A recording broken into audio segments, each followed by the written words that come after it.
இயேசு காடியை வாங்கின பின்பு முடிந்தது என்று சொல்லி தலையை சாய்த்து ஆவியை ஒப்பு கொடுத்தார். ஹல்லேலூயா. முடிந்தது என்று சொல்லி ஆவியை ஒப்பு கொடுத்தார். முடிந்தது. அவருடைய வாழ்க்கையில் அவர் இந்த பூமியில் செய்ய வேண்டிய காரியங்கள் எல்லாம் என்ன செய்யப்பட்டது? செய்து முடிந்தது.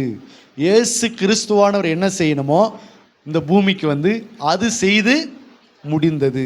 அல்லேலூயா. அப்போது நம்முடைய ஆண்டவர் எல்லாவற்றையும் ஒரு காரியத்தை தொடங்கினாருன்னு சொன்னால் அவர் அதை முடிக்காமல் என்ன பண்ண மாட்டார்? போக மாட்டார். உன் வாழ்க்கையில் ஒரு காரியத்தை தொடங்கினாரா கண்டிப்பாக அவர் என்ன பண்ணுவார்? அதை முடிக்காமல் விட மாட்டார். உனக்கு நான் சொன்னதை செய்யும் அளவும் உன்னை கைவிடுவதில்லை என்று ஆண்டவர் சொன்னார் இல்லையா? அந்த மாதிரி உன் வாழ்க்கையில் உன் குடும்பத்தில் எதை அவர் சொன்னாரோ அதை அவர் முடிக்காமல் உன்னை விடுவது கிடையாது. நம்புறீங்களா? விசுவாசிக்கிறீங்களா?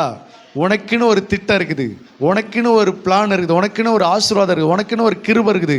அதை உன்னை கொண்டு செய்வதற்கு அவர் சித்தமுள்ளவராக இருக்கிறார். அதை அவர் செய்து முடிப்பார். அவர் என்ன பண்ணுவார்? செய்து முடிப்பார். அப்போ உலகத்திலே அவர் செய்து முடிக்கிறாரு. நம்முடைய வாழ்க்கையில் அதை என்ன பண்ணுவார்? செய்து முடிப்பார். அது மட்டுமல்ல, அவர் நம்முடைய தேவன் தொடங்கிட்டு அரைகுறையாக விட்டுட்டு போகிறவர் இல்லை, அதை முடிக்கிறவர், முடிக்க திராணி உள்ளவர். ஒரு வீட்டை கட்டுறாங்க, அதை முழுசாக கட்டி முடிக்க மாட்டேங்கிறாங்க. ஒரு திருமண வாழ்க்கையை கல்யாணம் பண்ணுறாங்க, அந்த வாழ்க்கையை ஒழுங்காக வாழ்ந்து முடிக்க மாட்டேங்கிறாங்க. பாதியில் இது பிச்சுன்னு போயிடுது, பாதியில் அது பிச்சுன்னு ஓடிடுது. பாதியில் விவாகரத்து வழக்கு, டைவர்ஸு, கோர்ட்டு கேஸுன்னு எல்லாம் ஆளுக்கு ஒரு பக்கமாக பிச்சுன்னு போகுது. கல்யாணத்தை பண்ணீங்கல்ல, அப்போ அந்த வாழ்க்கை என்ன செய்யணும்? வாழ்ந்து கர்த்தர் உங்களுக்கு நியமிக்கிற வரைக்கும் அந்த வாழ்க்கையை வாழ்ந்து எவ்வளவு போராட்டம் வந்தாலும், அதனால தான் கல்யாணத்தில் உங்களுக்கு என்ன பண்ணுறாங்க? வாக்குமூலம் எடுக்கிறாங்க. வாழ்விலும் சாவிலும், தாழ்விலும் உயர்விலும், இன்பத்திலும் துன்பத்திலும் இந்த கல்யாண வாழ்க்கையை நாங்கள் என்ன பண்ணுறோம்? வாழ்ந்து கண்டிப்பாக கர்த்தர் நியமிக்கிற காலம் வரைக்கும் நாங்கள் இதை நிறைவேற்றி முடிப்போம். அதுக்கு இடையில் நாங்கள் என்ன பண்ண மாட்டோம்? பிச்சுன்னு போயிட மாட்டோம் அப்படின்ட்டு உங்களுக்கு முன்கூட்டி என்ன செய்யப்படுது? வாக்கு மூலம் வாங்குறாங்க. அல்லேலூயா. விசுவாச அறிக்கையிட வைக்கிறாங்க. அப்போ என்ன செய்யணும்? திருமண வாழ்க்கைக்கு வந்துட்டோம்னு சொன்னால் அந்த வாழ்க்கை எவ்வளோ கஷ்டமாக இருந்தாலும் பாதியிலே அம்மா வீட்டுக்கு போகிறது இருக்கக்கூடாது, பாதியிலே டைவர்ஸ் இருக்கக்கூடாது, பாதியிலே அந்த வேலை இந்த வேலைன்னு போகக்கூடாது. அதை நீங்கள் வாழ்ந்து என்ன செய்யணும்? முடிக்கணும். விசுவாசத்தை காத்து கொண்டேன், நல்ல போராட்டத்தை போராடினேன், விசுவாசத்தை காத்து கொண்டேன், ஓட்டத்தை முடித்தேன் என்று பவுல் சொல்கிறார். அப்போ அவர் விசுவாச ஓட்டத்தை மாத்திரமல்ல, குடும்ப வாழ்க்கையும் குடும்பத்தையும் ஓட்டத்தையும் என்ன செய்யணும்? நீங்கள் இப்போவே முடிச்சிடக்கூடாது, டைம் வரும்போது என்ன செய்யணும்? முடிக்கணும். அல்லேலூயா. இப்போவே முடிச்சிடக்கூடாது. போதும், உன் கூட வாழ்ந்தது போதும், உன் கூட வாழ்ந்து என்னத்தை கண்டேன், உன் கூட வாழ்ந்து என்னத்தை சாதித்தேன், உன் கூட வாழ்ந்து என்னத்தை அனுபவித்தேன், என்ன சந்தோஷத்தை கண்டேன், போதும், நீ வேணாம் நானும் வேணாம் போவோம் அப்படின்னு சொல்லிட்டு இப்போவே முடிச்சிடாதீங்க. வாழ்நாள் முழுக்க வாழ்ந்து கர்த்தர் நியமித்த காலம் வரைக்கும். ரூத்து நகோமி பார்த்து என்ன சொன்னாங்க? மரணமே இல்லாமல் உன்னை என்னை என்ன செய்யக்கூடாது, வேறு எதுவும் பிரிக்கக்கூடாது அப்படின்னு அவங்க ஒரு ஃபுல் ஸ்டாப் வச்சாங்க பாரு. அந்த மாதிரி மரணமே இல்லாமல் வேறு எதுவும் உன்னை என்னை என்ன பண்ணக்கூடாது? பிரிக்க கூடாது. சின்ன சின்ன சண்டைகள்லாம் பிரிஞ்சு போயிடலான்னு சொல்லக்கூடாது.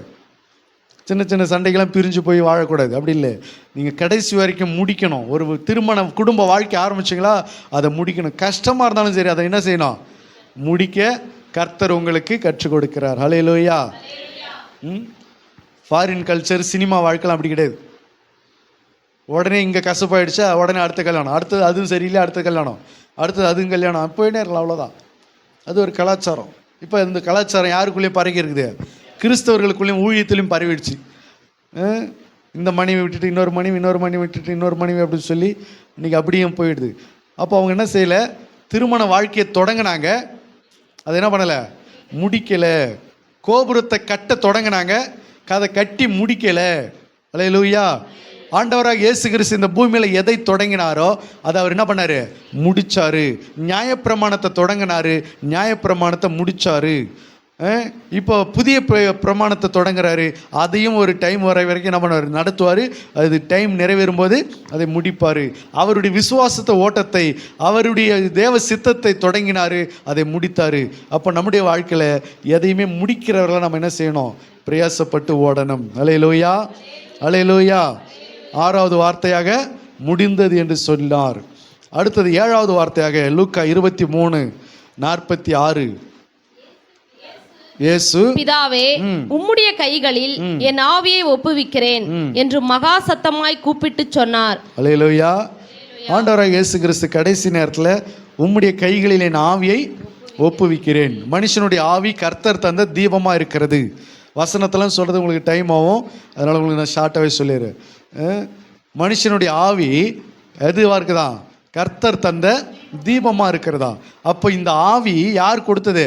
கர்த்தர் கொடுத்தார். ஆதாம் ஏவாளை மண்ணினால் உருவாக்கி தம்முடைய ஜீவ சுவாசத்தை அவர்களுக்குள்ள அனுப்பினபடினால அவர்கள் ஜீவ ஆத்மாவாய் மாறினார்கள். அந்த ஜீவன் தான் ஆவி என்று சொல்லப்படுகிறது. அல்லேலூயா. அப்போ இந்த ஆவி, இந்த ஜீவனை யார் கொடுத்தது? கர்த்தர் கொடுத்தாரு. அதை நீ யார்கிட்ட கொடுக்கணும்? கர்த்தர்கிட்ட தான் கொடுக்கணும். அதுதான் இயேசு கிறிஸ்து அதை காண்பிக்கிறார்.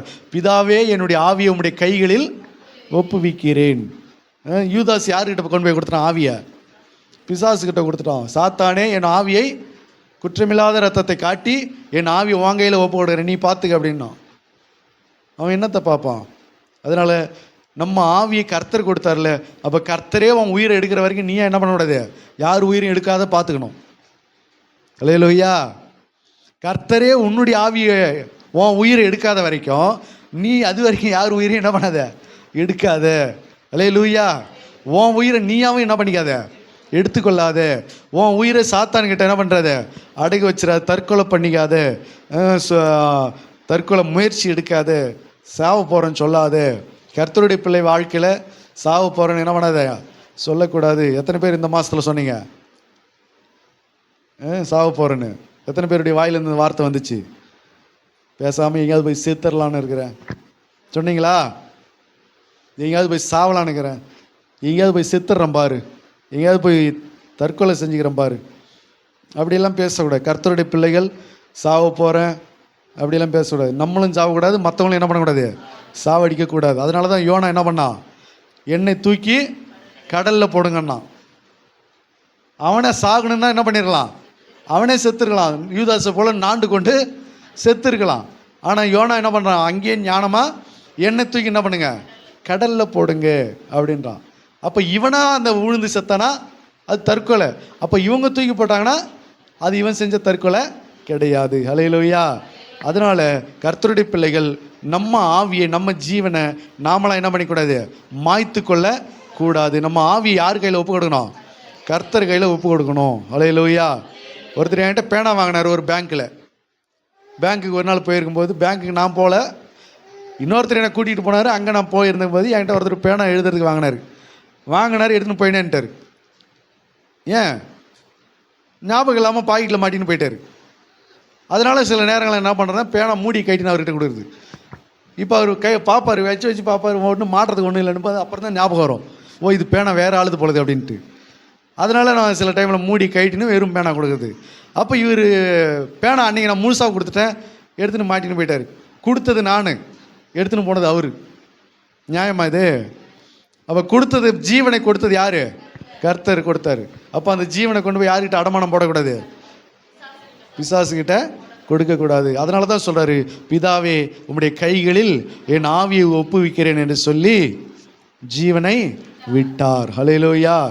ஜீவனை விட்டார். ஒரு ஜீவனை பிடித்து கொண்டிருக்க எந்த மனுஷனாலும் முடியாது. அந்த போருக்கு யாரும் நீங்களாக முடியாது. ஜீவனை எல்லாருமே என்ன ஆகணும்? விட்டு தான் ஆகணும். ஆகையினால மனுஷன் மரிப்பதும் பின்பு நியாய தீர்ப்பு அடைவதும் எழுதப்பட்டிருக்குது நமக்கு. ஆகையினால எல்லா மனுஷர்களும் என்ன செஞ்சு ஆகணும்? ஜீவனை விட்டு ஆகணும். அதனால தான் இயேசு கிறிஸ்து ஜீவனை விட்டார் அப்படின்னு இருக்கு. ஆகையினால நம்ம ஜீவனை நாமளே பிடிச்சிக்கிட்டு என்ன பண்ண முடியாது? இருக்க முடியாது. எத்தனை நாளாக பிடிச்சின்னு இருப்பேன்? உசுரை கையால் பிடிச்சினுக்கிறேங்க. நானே உசுரை கையால் பிடிச்சின்னு பயந்துன்னு இருக்கிறேங்க. நீ பயந்துன்னு இருக்கலாம், உசுரை கையாலாம் என்ன பண்ண முடியாது? பிடிச்சிக்கிட்டு இருக்க முடியாது. எத்தனை நாள் இருப்ப? கொஞ்ச நாள் இருப்ப. டாக்டர் சொன்ன ஒரு 6 மாதம் இருப்ப, ஒரு வருஷம் கூட இருப்பேன்னு வச்சுக்கா. அதுக்கு மேலே என்ன பண்ணாது? செல்லாது. ஒரு நாள் ஜீவனை என்ன பண்ணி ஆகணும்?